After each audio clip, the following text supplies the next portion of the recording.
if you want to know, I guess I didn't say this, if you want to know more about our ministry, go to womensbiblestudy.com. That way you can hear about us, figure out what we're doing, and you can get all of our lessons on there too. So, okay, I won't be here because I'm going to the beach. Yes. Okay, yes, I will be at the beach. Here's my little thing. A couple was strolling along the beach. They noticed a bottle floating. They were super excited when they found a note inside of it. And here's what the note said. I'm marooned on a tropical island. And there's no politicians, and there's no traffic, and there's no noise, what did I say? No pollution, no traffic, no noise, no politicians, no taxes. And it said, do not come and find me, okay?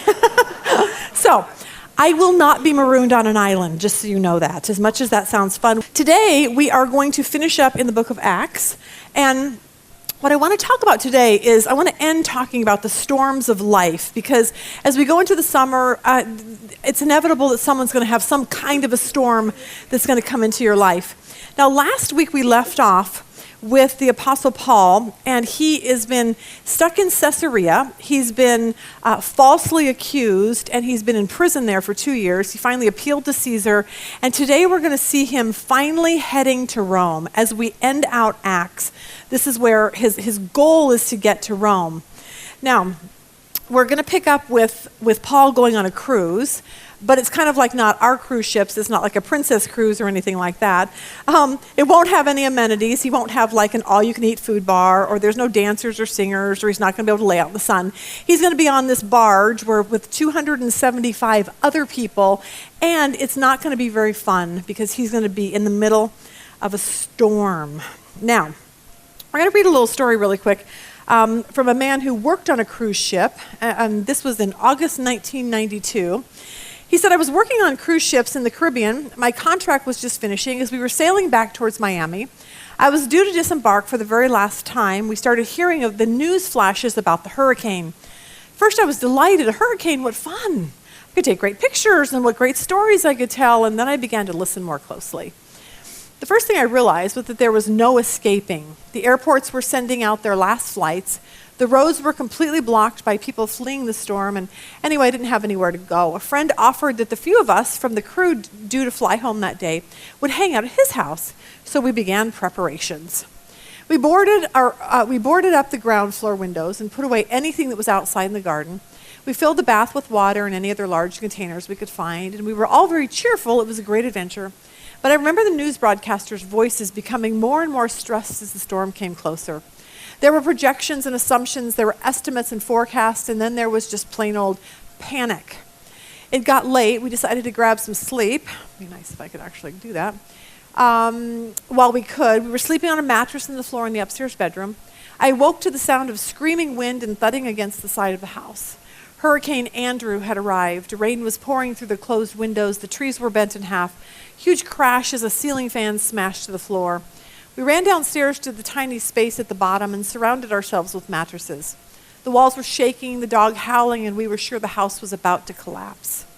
There was nothing to do but to wait, listen to the crackling radio signal that came and went, and pray. We were very lucky. It was a devastating storm, the statistics which have become legend. When it was finally over, the electricity was out, water cut off, no phone lines. The best thing about that was we didn't have to hear the news anymore. Serious. It was an amazing experience, and I realized that the buildup was so much more frightening than the event itself. Being in a hurry, that's just something we need to think about. Sometimes when storms come in our life, that just made me think about it, the things look so much more frightening. You just got the news from the doctor, and things just seem so much more frightening than actually will be. It kind of tends to do that. I thought that was an interesting thought. Being in a hurricane is truly awesome. Here's what I love. You understand instantaneously that you can do nothing other than submit to the powers of nature. You have no defense, and this is a wonderful reality that allows you to simply embrace what is. Now, I love that because that's what happens with storms. And that's what we want to talk about today, embracing whatever storm that you are getting ready to go into. Because in reality, that's the same thing. You have two choices in your storm, whatever that looks like. The first one is to submit, to embrace what God is allowing into your life for a purpose. And to realize the second one, to realize that he has a plan for what's going on in your life. And you can embrace that and you'll make it through the storm if you do that. Knowing that God is so much more powerful than and when you can just sit back and say, all right, God, I don't like what's going on in my life, but I'm just submitting to you. There's something it just makes the storm so much better. Or you can be destroyed by the storm. You can literally, the waves can come crashing over and you're done. So those are really your options in the storm. I thought this was cute. A storm raged and the captain realized his ship was sinking, so he called out, does anybody here know how to pray? And one man stepped forward and said, Captain, I know how to pray. And he said, good, you pray, while the rest of us put on our life jackets because we're one short. But someone says this. They say this. You're either doing this. These are all wrong. You're either going into a storm. This is how all life is. You're going into a storm, or you're in the middle of a storm. Okay, that's another option. Or you're coming out of a storm. That's every part of your life is going to be one of these places. You're either getting ready to go into a storm, you're in the middle of the storm, or you're coming out of a storm. If you're going into a storm, here's the deal. It could be a relationship storm. Let's say you just found out your husband's having an affair, or you just found out your husband's doing whatever he normally does, or you're just finding out something and you're going into the storm because you know it's going to be bad. This is how you know you have kind of a bad marriage. Here you go. Someone sent this to me. At a wedding party recently, someone yelled, all married people, please stand next to the one person who has made your life worth living. Okay? The bartender was almost crushed. Okay. You know how you have those jokes that you're just not sure is Bible study appropriate? Yeah. I wasn't sure this one was, but it kind of made me laugh because I thought, if the bartender's your favorite friend and then you got some serious problems in your marriage. I guess that's the point to that. But some of you are going into a storm in your marriage, or it could be kid storm or friend storm or whatever it is. It could be a financial storm. You lost your job. They raised your rent, whatever that is. It could be a health storm. Like you could have been just like, the doctor just said, this is what you have. And you are right. You're getting ready. You're like seeing it. Here, oh, I forgot our little boat. Here's our little boat. See, here's our boat today. And so you're going into a storm. So right now the storm looks like, I don't know, it doesn't look too bad, but you're heading out into sea, and you can see beyond that right now it's kind of smooth sailing, and that's fine, but eventually it's gonna get bad. If you are in the next part, which is in the middle of the storm, I don't know why I'm trying to do two different things at one time, and it's kind of not working. There you go. If you're in the middle of the storm, you see that waves are crashing. Our daughter just got back from Hawaii. She said, Mom, there was a storm in the middle of the ocean, and she said there was 35-foot waves. She said, I have never seen anything so big and massive and scary. And they went out to the shark thing where you could get in a cage and you can be like swimming with sharks. That sounds horrifying. But she said the boat was rocking so bad, and she said, I was just terrified. But that's what storms do. And for a lot of you, you're in the middle of the storm, and you're trying desperately. Your marriage is collapsing, and you're going to counseling. But counseling's hard because you have to figure out what's wrong with you, and what's the problem with you, and what's his problem. And there's a lot of stress that goes into things like that. For some of you, if it's a financial thing, there's this crashing waves of trying to get 2 jobs, 3 jobs. If it's the sickness, or maybe you have cancer, the middle of the storm is like you're in the midst of chemo. So there's this time in life where you're just constantly feeling like the waves are just crashing and crashing and crashing over you. And then, of course, we have where you are coming out of a storm. I'm trying to do 2 things at one time. That's not working very well for me.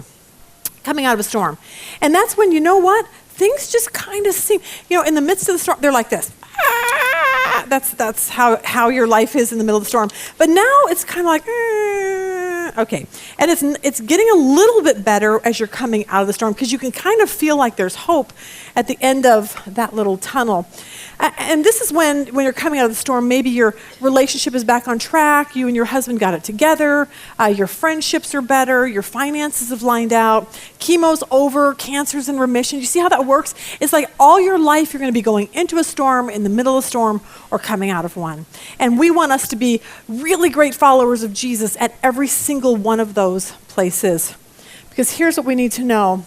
Whichever part of the storm you're in, you got to remember, this is life. It just is. And as followers of Jesus, here's the difference. We have to look at storms different. If you're a follower of Christ, you don't look at it like everyone else. You're not like, oh, I just got this horrible news and you fall apart. You don't need to do that as a follower of Christ. We navigate our storms differently. You get the bad news, you're like, okay, Jesus, let's go. We're going into the middle of a storm. What can we do together? You see how that works? It's like we're not falling apart, we're focusing on Christ. Because as a follower of Jesus, we look at storms knowing whatever it is, God has a purpose. And he wants to use you in mighty ways in the midst of that storm. And here's what we need to know. If we do it right, at the end of the storm, we're going to know him better and trust him more. Because if you want to grow in your faith, can I tell you when you're going to do it? It's right there in the middle of the storm. You're not going to grow in your faith on the way going in or the way out. You're going to grow in your faith in the middle of the storm. Like I said, if you do it right. Cheyenne, our daughter, does our Instagram page, mostly because I wouldn't even have a clue how to even get on Instagram, so she does it. She put this on the other day, and I called her, and I'm like, that was so awesome. She said, I asked God to help me grow, and it started raining. Okay? And you start to think about it. It's like, that's so true. God, help me to grow. I want more patience. I want more love. Oh, okay. Don't ever pray those things, okay? Because you are going to get thrown into situations where you're going to have to be patient. You're going to have to love people you don't even like, okay? And that's what happens. And that always happens in the middle of the storm. And what we've seen all through Acts is Paul going from storm to storm to storm. And this is what he says. He says, we're hard pressed on every side. We're in the middle of the storm. He said, but you know what? We're not crushed. We're not drowned. We're perplexed, but we're not in despair. We're kind of confused, like what's going on? But we're not despairing because we're followers of Christ. It's different. Persecuted, but not forsaken. Struck down, but not destroyed.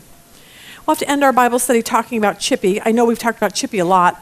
Chippy's a little bird. Okay, we've talked about him. I've probably shared his story a few times, but it just kind of works for this lesson. Chippy's a bird. He's living in a cage, and one day his owner decides to clean the cage with a vacuum. Yeah. The problem is she took the little attachment off. It was the hose, and she was trying to clean the cage until the phone rang. She turned around to get the phone, and the hose went and sucked up Chippy into the vacuum cleaner. Okay. Now, she was so terrified, she turned off the vacuum cleaner and she opened it, and there's Chippy, still alive, but completely stunned. Like, can you imagine? Well, now he's got soot and dirt and she doesn't know what to do with him, so she races him into the bathroom and sticks him under the water, okay? So now poor Chippy is like, that whole thing. He doesn't know what to do, so now he's very confused. Then he starts shaking because he's cold. So the owner decides to get her blow dryer. And just blow dries the crap out of poor little Chippy, okay? So after this whole thing, someone had heard about it and they wrote an article on it. So this reporter came back and asked how Chippy was doing. And she said, well, Chippy doesn't sing very much anymore. He just kind of sits and stares, which is understandable for all the trauma that he's been through. But here's the deal. That's how you and I are going to be if we don't understand how to go through storms. We're going to get depressed. We're going to get discouraged. We're going to quit singing. We're going to quit talking about our faith. We're just going to bide our time until we die because we're going to be so just like Chippy, just like staring out into space like, I just can't believe this just happened to me. I don't want us to be that way. The Bible doesn't want us to be that way. Jesus doesn't want us to be that way. And for a lot of you today, I want you to start like looking within yourself, okay? Because when I teach, I have to look within myself, so you have to too. So basically that's how that works. But here's why.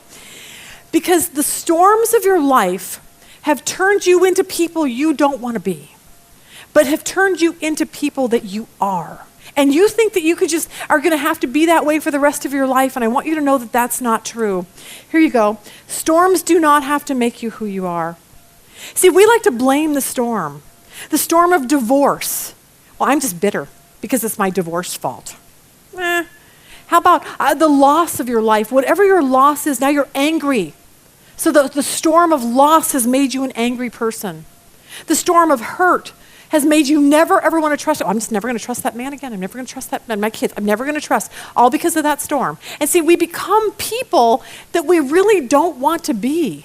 Some of you are out there sleeping around, having sex, doing stupid stuff, and you're blaming the storm of legalistic parents. I went to a legalistic church, and they gave me a bunch of rules, and I'm just rebelling. Okay, well, that sounds like a rebellious problem on your part. But see what we're doing? We're blaming the storm in our life for the kind of people that we are. Some of you are alcoholics or drug addicts, and you're saying, well, it's the storm of being raised in that particular family. Okay, I get it. But we blame the storm. Chippy's going to sit there for the rest of his life and blame the fact that the vacuum cleaner sucked him up. Okay, well, get over it, Chippy. Like, I'm sorry, but you don't have to sit there and stare. You can sing again. And I want you to know that you can be a different kind of a person than what you think, because what happens is our storms give us an excuse. And it gives us an excuse to be somebody that God does not want you and I to be. I think differently. I think this. I think storms reveal who we are. That's what I think. I think you go through at the middle of a storm, and we're going to determine what kind of a person you are. Are you angry? Are you jealous? Are you bitter? Are you unforgiving? When you get a storm thrown into your life, are you trusting? Do you trust God or not? Like, that's what storms do. They reveal the kind of person that we are. I realized this a few months ago. I was really mad at someone, like to the point of, I never want to see them. I never want to speak to them. When I say this, you would be amazed at how many people come up to me and say, I hope you weren't talking about me. I'm like, I promise I'm not talking about you. But this particular person would have been a bad problem for me to hate the rest of my life, okay? I couldn't get over it. I was so angry by what they did. And I would go to bed and be like, I will never forgive them, ever. And I was honestly, the storm was revealing who I was. And I realized it that night, and I went to bed and I said, God, here's the deal. I can't be like this the rest of my life. I cannot be hateful. I cannot be this person that whenever I see this person, I'm going to be just, I can't be like that. So God, here's the deal. You have to change me. I can't change myself. And honest to God, as God is my witness, the next morning I woke up and every ounce of animosity to that person was gone. And now I have this great relationship with this person, and everything that I was angry and bitter about, it's so far back in the recesses of my mind now, it never comes forward when I see this person. I don't be like, oh, that person hurt me. It doesn't even come up anymore. And that is just what God does when you and I go through a storm and say, all right, God, you're revealing something about me. Now you need to change me. Or we can live like Chippy. And whenever those are really your choices in life. And today we're going to see what kind of a person Paul ends up to be at the end of Acts. And we're going to see how strong his faith is and how he trusts God and how his faith sustains him as we begin his cruise. Look at this. Acts 27:1. When it was decided that we should sail to Italy, finally he gets to go to Italy, they delivered Paul and some other prisoners to one named Julius, a centurion of the Augustan regiment. Paul gets on a grain ship, and with prisoners, with a total of 276 people. Now, here's what's going to happen. You have this in the front of your handout. Okay, so I made it nice and colored and brightful. It's a new word. Bright. You can, and I want you to see what Paul was going through. He starts, where did he start? He starts over here. Here's Jerusalem. That'll give you here's Caesarea. This is where he's been in prison for two years. And now he's getting on this ship, and he's getting ready to go all the way up here to Italy, so you can kind of see what's going on there. So I wanted you to see this because at each place that he stops, there's just problems. Look at, I put that on there, but we're going to go to the next verse. Verse 3. The next day we landed at Sidon, so you can see this over here. So he goes from Caesarea to Sidon, so you can kind of see the places that he's going. And Julius treated Paul kindly, gave him liberty to go with his friends and receive care. And when we had put to sea from there, we sailed under the shelter of Cyprus. You see Cyprus right here. So they came around here because, and this it tells you why, because the winds were contrary, which I think is kind of code for the weather sucks, okay? It's a bad deal. It's windy, it's cold, it's miserable. And so I think they're sailing between this little island and here in hopes that maybe something will block the wind just a little bit for them. And when we had sailed over the sea, which is off Cilicia and Pamphylia, we came to Myrna and the city. So you see now we're over here, this city right here. So we kind of trace where he's going. Look at verse 7. He says, and when we had sailed slowly for many days. Now, I want to camp on that for a second, because when you and I are in the midst of a storm, here's what happens. It seems never ending. Some of you are here going, it's been a week. It's been a year. It's been 10 years. It's never ending. This storm will not stop. I'm caught in the middle of this ocean and I just can't. It just every day just passes so slowly.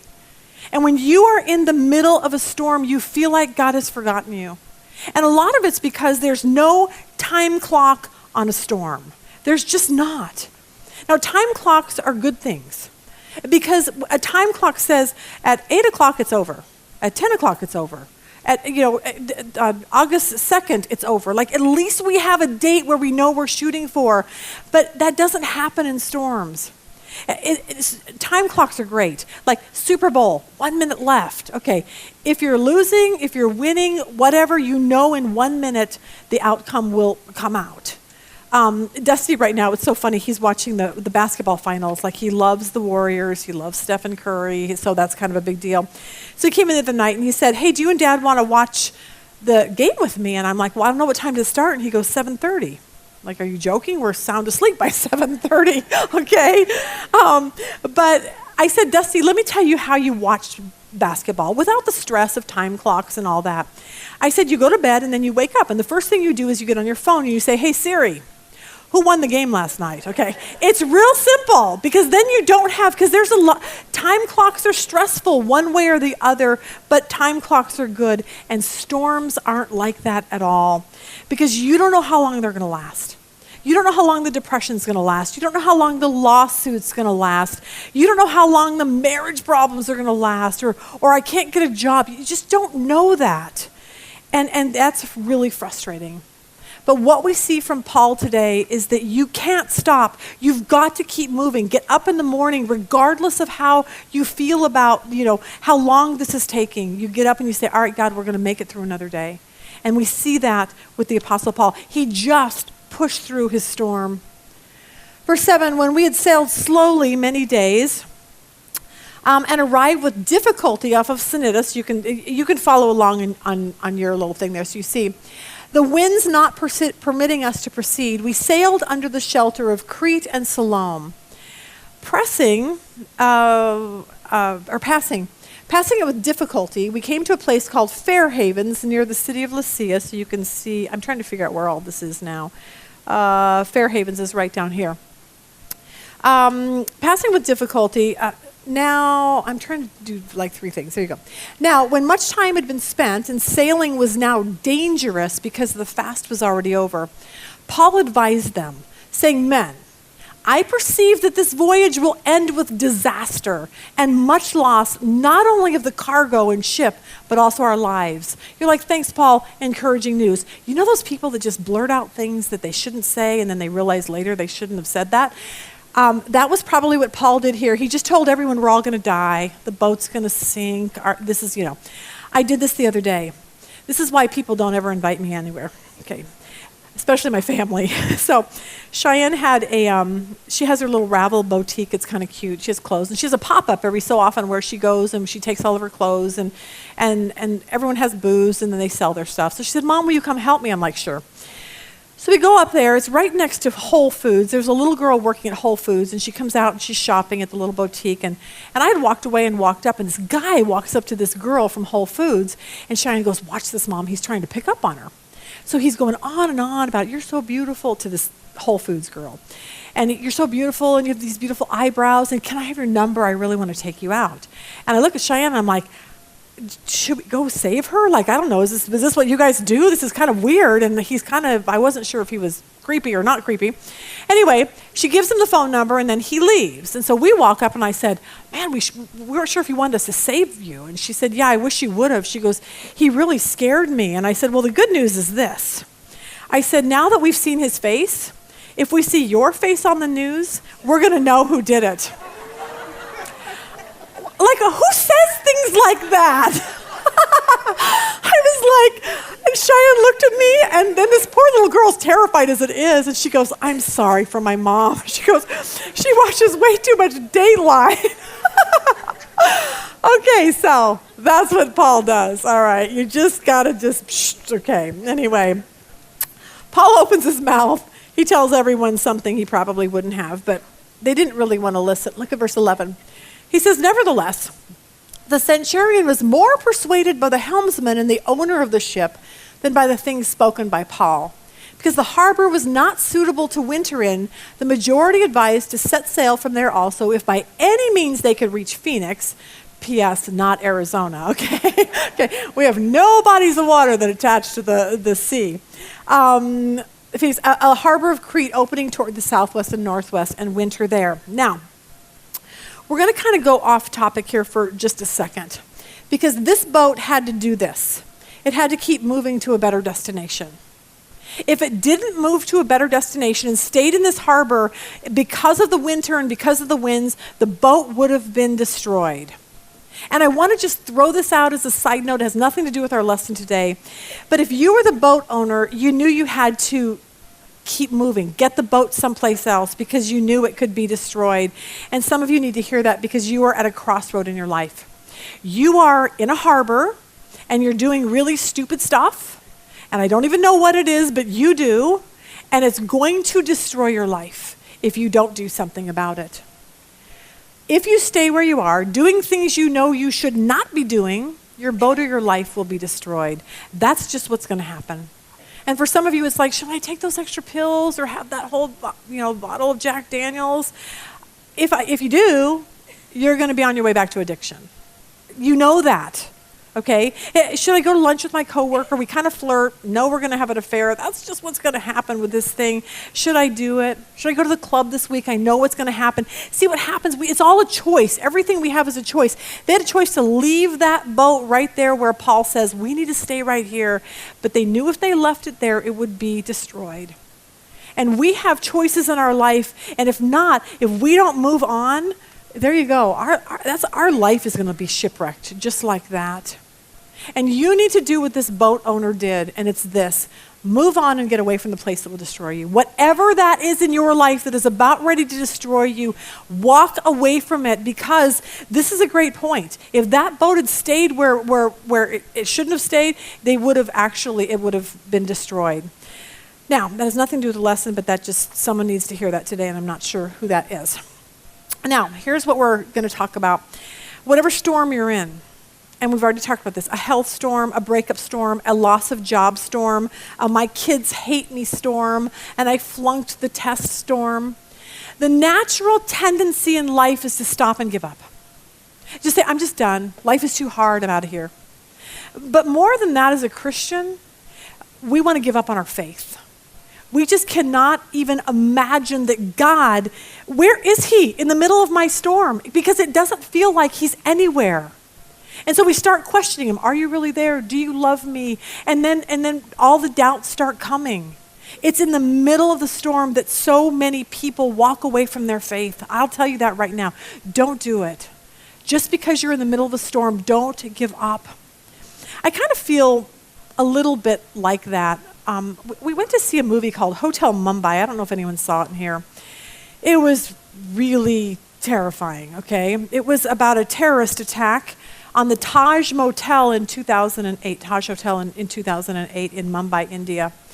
I don't remember it, but I do remember seeing the Taj Hotel on fire, so that might be what I'm remembering. The problem is there wasn't a lot of terrorism going on at that particular time, I don't think. There was not enough police in this particular area and no special forces. And I'm telling you what, these terrorists went into this gorgeous hotel. and just wreaked havoc with bombs, and every guest that walked by, they shot and killed them, and they went door to door. It was terrifying. Like, it was just one of those terrifying moments. But I got home that afternoon, and I felt really sad. And I felt sad on a whole bunch of levels. One, the living conditions when you saw the movie of these people were just, it was so heartbreaking. And then I sat around and said, God, where were you in this tragedy? And then it stepped even farther, because the terrorists, believed, in Allah, that they were doing this to get to whatever heaven they were supposed to go to. And I sat there afterwards and I thought, here you have this whole group of people that just got slaughtered in this hotel. And I'm like, the majority of them will never go to heaven, because the road is very narrow and the road is Jesus alone. And people don't know that. And all this sadness just came over me. And then you go, God, why wouldn't you stop that? Why would you allow such horrible stuff to happen? And the world feels hopeless, and my faith feels hopeless. And I want you to know that happens in the middle of storms. But I knew enough about the Bible, and I knew about my relationship with God enough to know this. I can feel sad for the moment. You can feel sad for the moment. But here's what I know. I had to keep moving. I had to keep moving spiritually, because if not, if I stop, I will be stuck. And here's for you. If you stop, you will be stuck. So whatever storm you're going through, do not stop spiritually because you're in the midst of a storm. Don't stop going to church. Don't stop reading your Bible. Don't stop going to Bible study. Don't stop any of those things. Because I know if I do, I will lose the only thing that matters in my life ultimately, which is Jesus. I will lose the only thing that makes sense in this world, and that is the Word of God telling me why this crazy world is the way it is. We have some friends who went through a storm, and they were really strong Christians. Like, they just loved Jesus, and they read their Bibles, and they prayed together, and they went to small group together. And they went through a storm. And you know what happened in their storm? It went like this, and then it went like this, and then it sunk.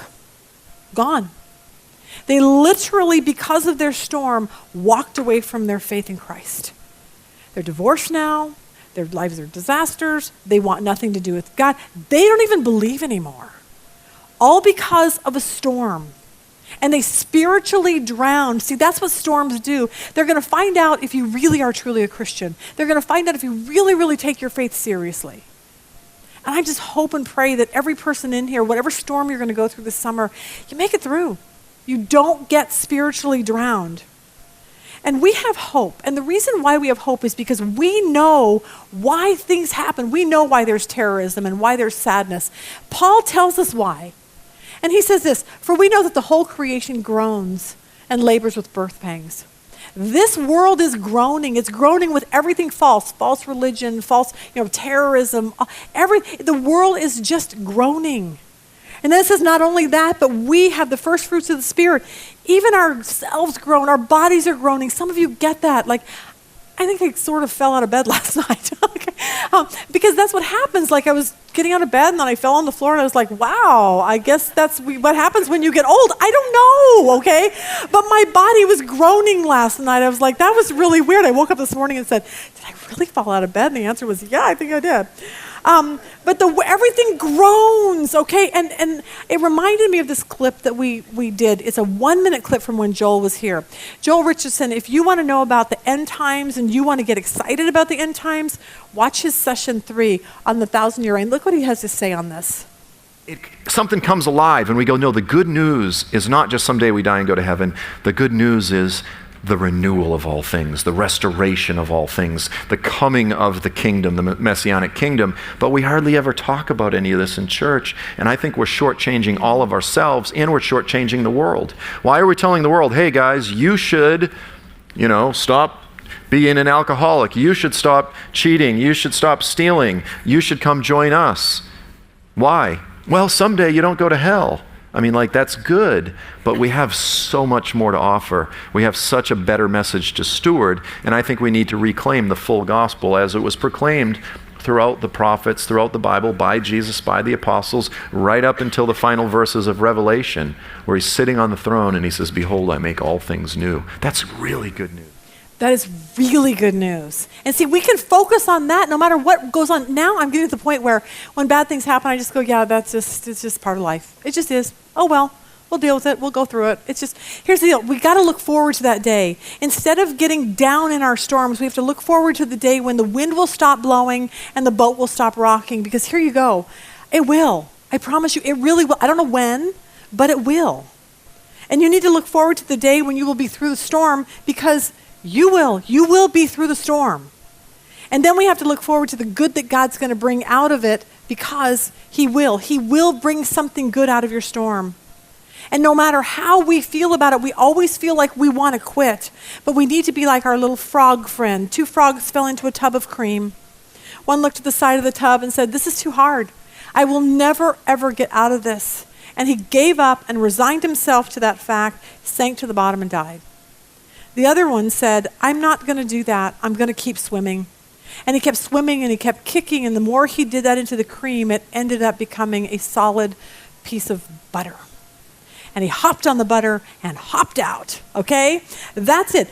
Don't give up. Don't be like that person that's just like, I just can't do this anymore. No, yes you can. Because as a follower of Christ, we look at our storms differently. We're like, all right, God, going in a storm, let's go for it. What are you going to teach me? What do you want to happen here? Verse 13, when the south wind blew softly, supposing that they had obtained their desire, putting out to sea, they sailed close by Crete. I put this little boat in here because this is what it reminds me of.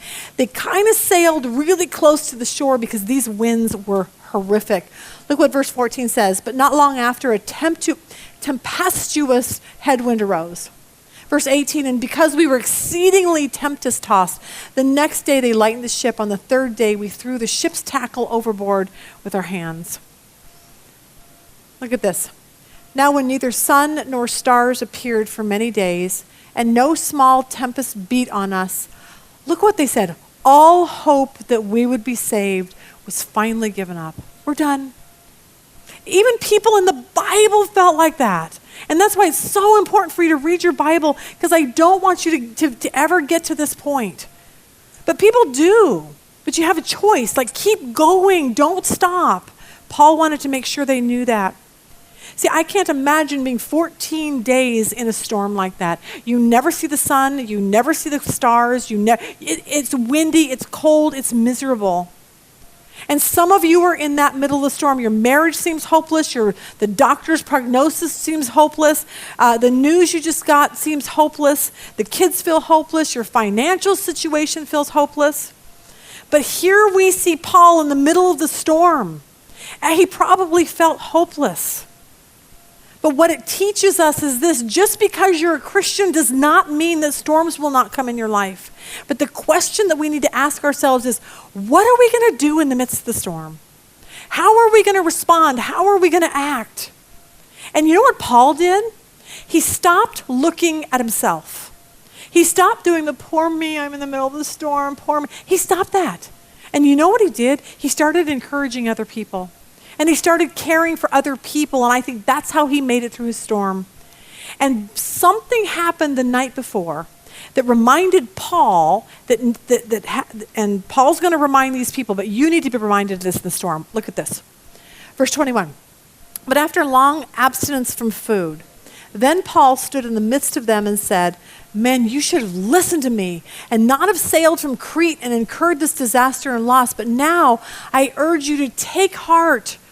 And he says this statement, for there will be no loss of life among you, but only of the ship. And you're like, really, Paul? Why would you say that? How do you know that? This is how. Look, this is so awesome.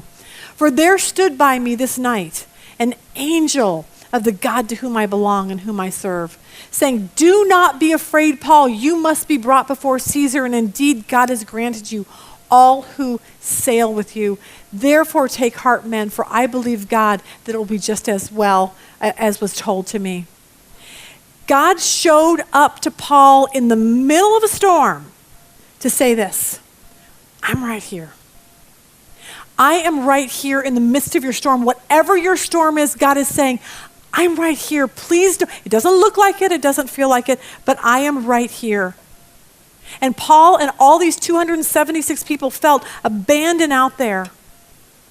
And he's saying, don't give up hope. God is right here. We see this with Job. Last week we talked a little bit about Job. Job is the one who lost everything. He lost his children, he lost his wealth, he lost his animals, he lost his servants. If anybody has the right, I would say, to lose faith in a good God, it would have been Job. But I came across something the other day, and I realized I'd underlined it in my Bible, but it was one of those things that came back to me. Look at these verses.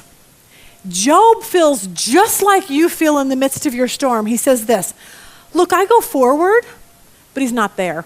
Some of you feel that way. I'm walking forward and God just seems nowhere. And backwards, I can't perceive him.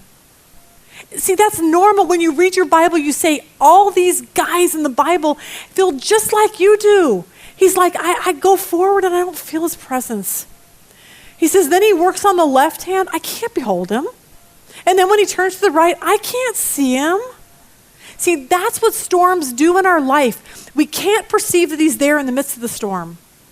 And if you know that ahead of time, if you're not going through your storm yet, you're maybe coming out of another one, you're getting ready to go into another one. I'm just going to tell you that because that's just life. But you need to be prepared for this. You're not going to perceive God most of the time in your storm, but it doesn't mean that he's not there.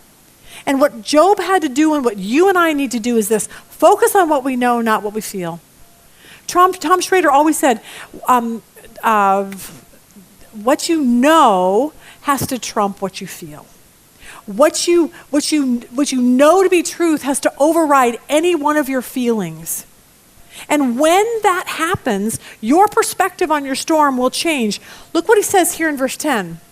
He just says, I can't perceive God, I don't know where he is, but look at what he says. Then he goes, but he knows. He knows the way that I take. And when he has tested me, see, your storms are a test to see, are you going to crash and burn? Are you going to spiritually drown? Or are you going to make it through? It's a test. He says, when he has tested me, I shall come forth as gold. I want every one of us to think that. So walk out of the door and say, I'm coming through this with as gold. I'm not going to let this storm drown me. I'm not going to do that. He said, my foot has held fast to his steps, not my steps, his steps. I'm clinging to him, basically. I have kept his way and not turned aside. I have not departed from the commandments of his lips. I have treasured the words of his mouth more than necessary food. That's what storms do. That's what storms should do. They should push you to open up the word of God and seek God and find out who he is and why you can put your faith and trust into him. He says, but he is unique, and who can make him change? And whatever his soul desires, that he does, for he performs what is appointed for me, and many such things are with him. Nothing is going on in your life that God does not know about. Please get that. And there's something about Job saying, you know what, I'm not going anywhere. This is hard, and Job's lost more than any person in this room has ever lost. And he made it through, and he says, when I come out on the other end of this, I'm going to be like gold. Because I will never give up on my God. Always know that God knows what he's doing. And the question we have to ask ourselves is, in the middle of the storm, what are you going to focus on? The storm? Everything around me is just looking like I can't handle it, and the doctor says this, and this person says this, and this person is mad at me, and Are we going to focus on that? Or are we going to focus on the God who controls the storm? Hey, God, you deal with those people. Hey, God, you deal with that. God, you deal with my results of my tests. God, you show me what you need to show me. Because remember, the storms reveal who we are. Storms God will put in your life to find out, how strong are you in your faith? Are you going to continue? Or are you going to walk away when things get tough? Because Paul never did. So Paul continues, then fearing lest we should run aground on the rocks, they dropped 4 anchors from the stern and prayed for the day to come. And here's what we learn about storms. Most people, when you're in a storm, you think about yourself. Here's some people who thought about themselves. The sailors, look what they did. And as the sailors were seeking to escape from the ship, they're going to leave all the people on the ship. He says, when they had let down the skiff, which is their little rescue boat, under pretense of putting out anchors from the prow. So they walk out there, they're like, hey, let's pretend to put these anchors out. They're putting a skiff down. These guys are going to jump in the boat and get to land and leave all the people to die. See, when we're going through a storm, we tend to focus on ourselves. And Paul's like, yeah, that's not going to work. Paul said to the centurion, unless these men stay in the ship, you can't be saved. It's like, all of us or none of us? That's the plan. That was the most amazing part of that movie, the Hotel Mumbai. Because what you saw in here was, like, if you see terrorists coming into a hotel and you work for the hotel, you're at the front, you're going to be like, I'm running out the back door. Most of these people that died, you know what they were? They were workers at the hotel. And here was their thought process. I work for the Taj Hotel. I work for them. It is my job to take care of the guests. And so many of them lost their life that day because they cared about the guests more than they did themselves. This is not what was going on with these sailors right here. Verse 31, 32. Then the soldiers cut away the ropes of the skiff and let it fall off.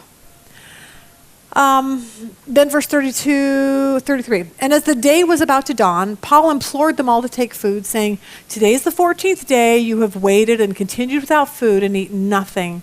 Paul's encouraging them, therefore I urge you, take nourishment, for this is for your survival, since not a hair will fall from the head of any of you. He's reminding them, you're going to be okay, I promise you. And when he had said these things, he took bread and gave thanks to God. He's thanking God in the midst of the storm and in the presence of them all. And when he had broken it, he began to eat. Then they were all encouraged and they all took food for themselves. 276 people on this ship.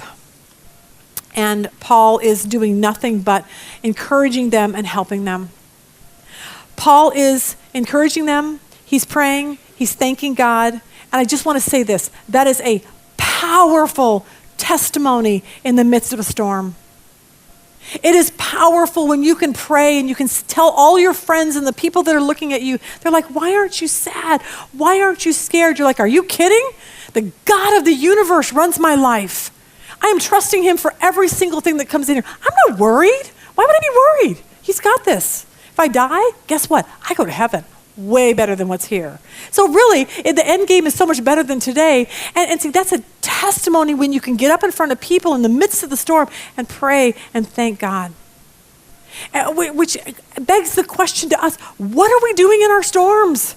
Are we whining? Are we complaining? Are we angry with God? Because if that's what we're doing, we're acting no different than a non-Christian. And there's not one non-Christian out there that would want to be a Christian if we're not acting like Christians through the storm. Verse 30, where are we? There we go. I don't know where we are. Oh, I know what it was. Are we 37? 200. So when they'd eaten abruptly, they lightened the ship and threw, oh, there it is. So when they'd eaten enough, they lightened the ship and threw out the wheat into the sea. Now, there was a story of a man, a lifeguard. He was standing on the beach and he saw a man drowning. And the guy was flailing in the water. And he ended up sinking. And as soon as he started sinking, then the lifeguard went in and saved him. And someone asked him, why in the world would you wait that long? And he said, if I would have jumped in when he was flailing and he had all of his strength, he said, he probably would have drowned us both. But he said, I had to wait until he was totally exhausted. And when he was exhausted, then I could control him and save him. See, in the middle of our storm, I think that's what God does. He wants us to surrender and say, all done, whatever you need to do, God. Someone was having a really bad day one time in here, and I said, what can I do for you? And her friend said, well, you can pray for her. And I said, yeah, I don't want to pray. I want to do something, okay? And I think that's what we want. We want to do something. We don't want to pray about something. We want to do something to help. I want to do something to make those people stop gossiping about me. I want to do something to stop the hurt. I want to do something to get back at that person. But that gets really exhausting. And at some point, God gets us in the middle of the storm where we can do nothing. And we just say, God, I'm giving this person over to you. I'm giving this situation, I'm giving this health, whatever it is. If you saw the movie Breakthrough, there's that great scene where she tells the pastor, she said, I have controlled everything all my life. Everything. I control it. And she said, I realized for the first time, I cannot control whether my son lives or dies. And the pastor said, you can't. It's time for you to surrender. And she sits up on top of this roof and she says, God, I'm giving you my son, whether he lives or dies. I'm giving you my husband. Like it's this great scene of just surrender. See, I realized my marriage changed when I surrendered it to God. Said, God, you deal with him. Okay. But you see what I'm saying? When finally I realized I can't change him, but God, you can. I can't change. You have to change me for him. Like it works both ways. My life changed just actually a month or so ago when I realized I cannot change Cheyenne's OCD. And I had to surrender that and say, God, you deal with it. I'm tired of stressing and crying and being sad and worried. All done. You take care of it. My life changed when I handed over our house that still hasn't sold. I was like, we got to do this, we got to do this, we got to advertise here. Nope, God, it's yours. You sell it whenever you need to. See, there's something about surrender, but here's the problem with surrender. We usually don't surrender until we end up in a storm. That's how you know what you need to surrender. Now, we have 5 minutes. I want to get this really quick. Here's what happens. They end up on, what verse is that? They saw land. And then verse 1, now when they had escaped, so what happened is the boat stops, it crashes on some rocks, they all jump off, and they swim to this island called Malta. And you see Malta's over here. So you see all this crazy, they've been in and out the storm for 14 days. It's been a disaster area. And now they've come across this little island called Malta. Now, here's what we need to look at. I don't know where this is. We're coming out of a storm. I don't know why I put that in there. Here you go. So they get on the island, and the natives showed us unusual kindness, for they kindled a fire and made us all welcome because of the rain that was falling and because of the cold. When Paul had gathered a bundle of sticks and laid them on the fire, now here's Paul. Everyone around him is what? They need to know that he's a servant and that he loves them. So Paul goes out and gets sticks. What happens? A viper. A viper! Are you kidding? A snake comes out because of the heat, fastens on his hand. Ah! I'd be like freaking out, all right? No, Paul doesn't.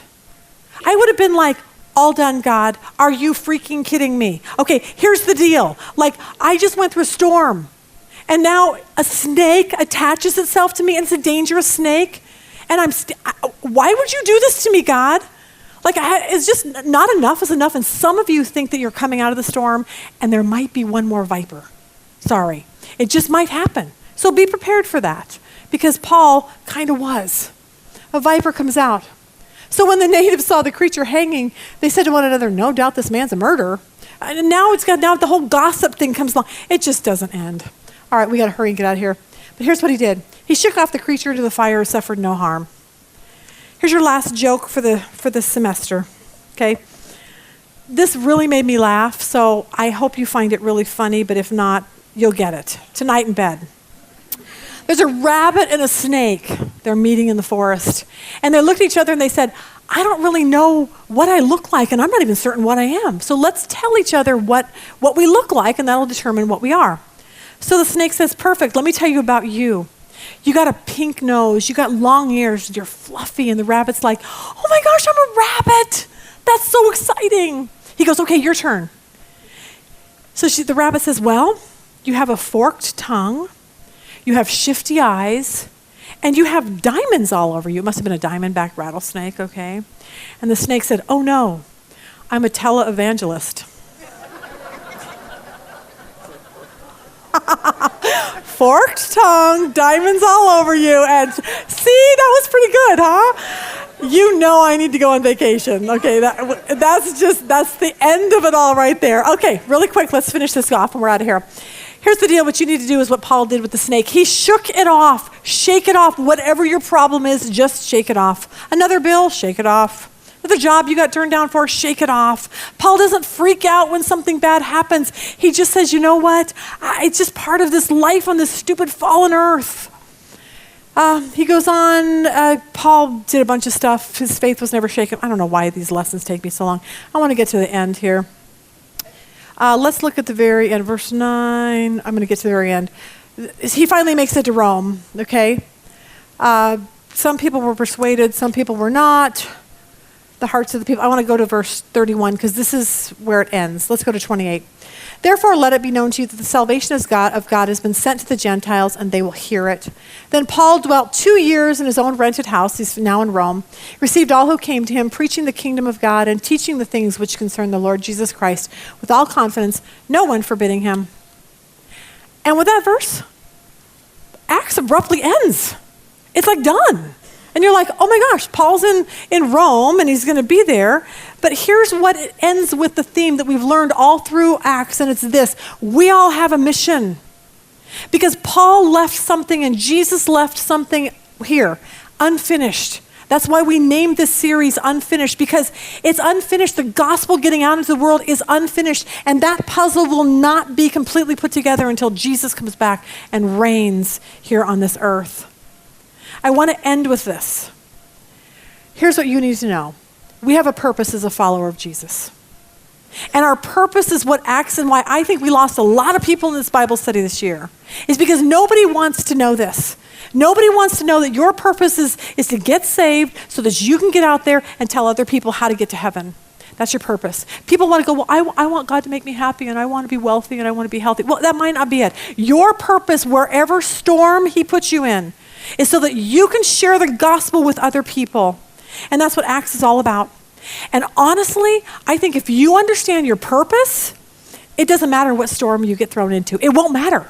Because no matter what storm Paul got thrown into, guess what? He just told people about Jesus. It didn't matter. The storm's not the issue. Our purpose is the issue. And when we get that, our life isn't focused on what's here. And that's when I think we can actually live the way we're supposed to. And Acts reminds us of that. God saved us. God saved you for a purpose. And like I say, it wasn't just to make you happy. It's to get the message of where people will go when they die. Eternity is at stake. Your friends, your family, your relatives, your neighbors, your coworkers, if they don't know Jesus, they will spend eternity in a place called hell. The stakes are so incredibly high. And that's why Paul wanted us to know you have a mission. God saved you to finish this puzzle, to help finish it. And Paul reminds us, and it's something we've got to get, our storms in our life never should matter. It shouldn't. But our response to the storms is what's going to help people come to know Christ. Father, thank you for this incredible book.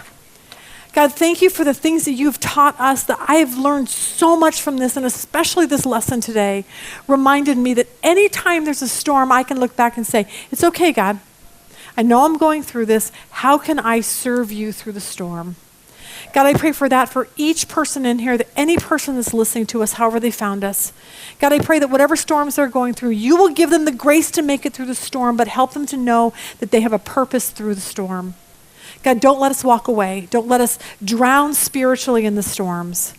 Help us to walk out and get onto the beach after the storm and say, God, you are awesome.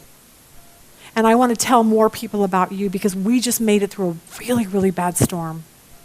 God, help us to remember our purpose is to serve you, to love you, and tell people about your son, Jesus.